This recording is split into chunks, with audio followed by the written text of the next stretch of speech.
जय श्री राम। राम राम नमस्कार। Education system Bihar में आपका स्वागत है। आज के स्टूडियो में बिहार टीचर बहाली 7वीं चरण के बारे में कुछ ज़रूरी बातें करने वाले हैं, महत्वपूर्ण जानकारी साझा करने वाले हैं। जैसा कि आप लोग देख रहे होंगे, अभ्यर्थी चाहते हैं विषयवार कोटिवार पद वृद्धि करके सभी क्वालिफाइड की नौकरी पक्की हो। जैसा कि 12 मार्च को अभ्यर्थी सुने थे, वो बातें सच हो सके, नौकरी पक्की, संपूर्ण बहाली हो। तो क्या विषयवार कोटिवार पद वृद्धि करके बहाली संभव है? पहला सवाल है। अगर संभव नहीं है तो संपूर्ण बहाली का दूसरा विकल्प क्या है आखिर? और आप लोग ये भी देख रहे होंगे, क्या आरक्षण हटाकर बहाली हो सकता है? अगर आरक्षण हटाकर बहाली हो तब तो सभी क्वालिफाइड की नौकरी पक्की बिल्कुल ही पूरी तरह से दिखाई दे रहा है। पूरी तरह से नौकरी पक्की हो जाएगा 100%। आरक्षण हटाकर यदि बहाली की जाती है और जितनी रिक्तियों की संख्या दिखाई दे रही है, अगर उस अनुसार से बातें करें, आगे स्पष्ट करने वाले हैं। 80,000 क्वालिफाइड औरतों की संख्या, वो भी बिना डॉक्यूमेंट वेरिफिकेशन का। तो जिस तरह से स्पष्ट हुआ था 3 महीने के बाद, जो आप लोग ये जानते ही हैं ट्वीट के माध्यम से, विषयवार क्वालिफाइड औरतों की संख्या, तो उसी अनुसार से बातें करने वाले हैं। तो 80,000 में 13 विषय के लिए बात करें तो आप लोग घटाएंगे 17,000 और 26,000, तो लगभग 37,000 के आसपास 13 विषय में क्वालिफाइड औरतों की संख्या है, वो भी बिना डॉक्यूमेंट वेरिफिकेशन का।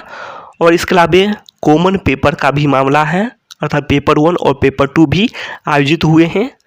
कुछ विषय जैसे कि गणित हो गया, अंग्रेजी हो गया, विज्ञान हो गया, तो ये सभी विषय हैं। तो क्वालिफाइड औरतों की संख्या इन सभी विषय को मिलाकर बात करें तो काफ़ी कम हो जाएंगे। और अनुमान ये है कि 25,000 से भी क्वालिफाइड औरतों की संख्या कम हो जाएगी, ये भी हो सकता है। तो इस तरह से यदि विचार किया जाए तो 13 विषय में कोई समस्या दिखाई दे नहीं रहा है।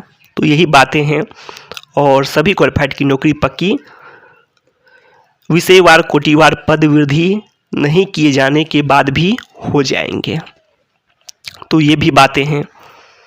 अब आगे बात करें, संपूर्ण बहाली का दूसरा विकल्प पर भी बातें करेंगे।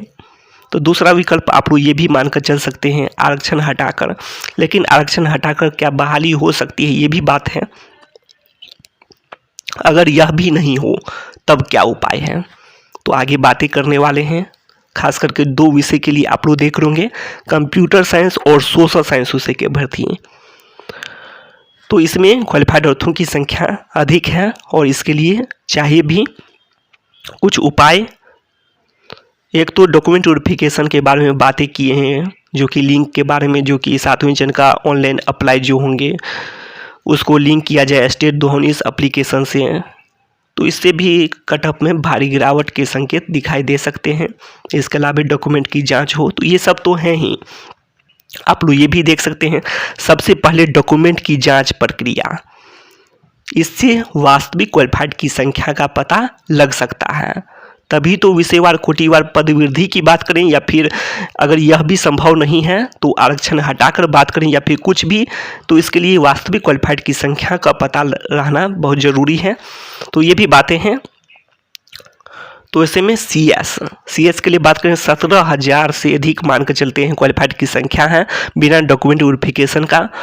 और उसमें आप लोग पद देख रहे होंगे 7360 और इधर 1000 पहले के पद, तो 8,360 पद, और इसके अलावा बैकलॉग के पद, तो लगभग 9,000 के आसपास रिक्तियों की संख्या है कंप्यूटर साइंस विषय में। लेकिन क्वालिफाइड की संख्या बिना डॉक्यूमेंट वेरिफिकेशन का 17,000 से अधिक है। अगर मानकर चलते हैं डॉक्यूमेंट वेरिफिकेशन में आधा अभ्यर्थी बाहर हो जाते हैं, मानकर चलते हैं, तब तो इस तरह से यदि विचार किया जाए तो इसमें भी पूरी तरह से नौकरी पक्की दिखाई दे सकती है। लेकिन बात कर रहे हैं आरक्षण हटाकर बहाली होती है, तभी तो हो सकता है पूरी तरह से। तो आखिर किस कोटि में पद खाली रह सकते हैं, रिक्त रह सकते हैं, जिसके कारण क्वालिफाइड अभ्यर्थियों की संख्या जो है उसमें सबकी बहाली न हो जाए और रिक्त पद रह जाए। तो पहला आप लोग ये देख रहे होंगे SC महिला सीट किसको, तो ये सीट जो खाली रहने के ज़्यादा आसार दिखाई दे रहे हैं, SC महिला का सीट। तो ये बातें हैं। और SC कोटी में भी रह सकते हैं खाली, जो कि पुरुष अभ्यर्थियों का जो है, तो उसमें थोड़ा कम भी चांस रहे क्योंकि महिला भी उसी में जा सकती हैं। उसको आप लोग ऐसे समझें, सबसे पहले जो ओपन का पद, तो इसके अलावा ये सब बातें आगे भी करेंगे, इसीलिए ज़्यादा बातें नहीं करेंगे। तो इस तरह से यदि विचार किया जाए तो SC महिला का सीट रिक्त रह सकता है। तो ये सीट कहाँ जाएंगे आप, और कुछ अभ्यर्थी क्वालिफाइड अभ्यर्थी ऐसे में यदि रह भी सकते हैं जब सीट ही रिक्त रह जाए ये सब सीट। तो इसका विकल्प क्या है, विकल्प यही है जो पहले तो आरक्षण के अनुसार से बहाली आगे बढ़े और बाद में जो भी पद रिक्त रह जाए उसको जनरल ओपन के लिए विखंडित यदि कर दिया जाए, अगर ऐसा कुछ भी उपाय हो, ये सब इस टाइप का होता हो, तब तो संभव है सभी क्वालिफाइड की नौकरी पक्की इसमें, या फिर कुछ रिक्तियों की संख्या और भी बढ़ जाए। तो इस सब से पहले है कि जो वास्तविक क्वालिफाइड अभ्यर्थियों की संख्या पता चले, डॉक्यूमेंट की सघनता से जांच होते हुए, तभी कुछ आगे इसके बारे में सोचा जा सकता है। अब आगे बातें करें सोशल साइंस विषय के लिए। तो सोशल साइंस विषय के लिए भी कई मामले हैं, जैसे कंप्यूटर साइंस विषय के लिए हैं क्वालिफिकेशन हो गया, या फिर कई तरह के बातें हैं, क्वालिफिकेशन के अलावा कई बातें हो सकते हैं। तो कई बातें पर आगे भी बातें करेंगे, इस पर पहले भी बातें किए हैं। अन्य जॉब भी मिल जाते हैं, या फिर जो अपीयरिंग का मामला हो, या फिर और भी कई कारण होते हैं, डॉक्यूमेंट की जांच हो, तो ये सभी बातें हैं। तो इस तरह से यदि विचार करते हैं तो सोशल साइंस विषय के लिए भी यही बातें हैं। सब्जेक्ट कम्बिनेशन का मामला हो गया, क्वालिफिकेशन हो गया, इसके अलावा और भी कई कारण हैं।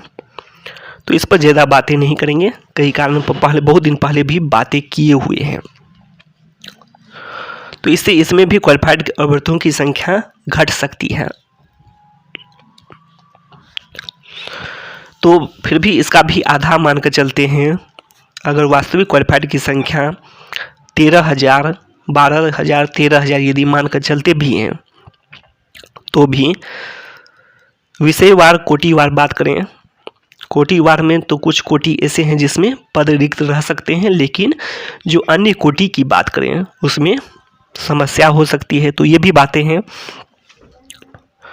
तो यही उपाय है, कंप्यूटर साइंस विषय के लिए भी उपाय है, जो SC महिला का जो सीट रिक्त रह जाए तो इसके लिए कुछ उपाय यदि होता है, कारण है कि जो सभी विद्यालय में जो होने चाहिए शिक्षक, तो ये सब यदि होते हैं तब तो उपाय संभव है, सभी क्वालिफाइड की नौकरी पक्की संभव है। तो शिक्षा संबंधी तमाम जानकारी के लिए सब्सक्राइब करें।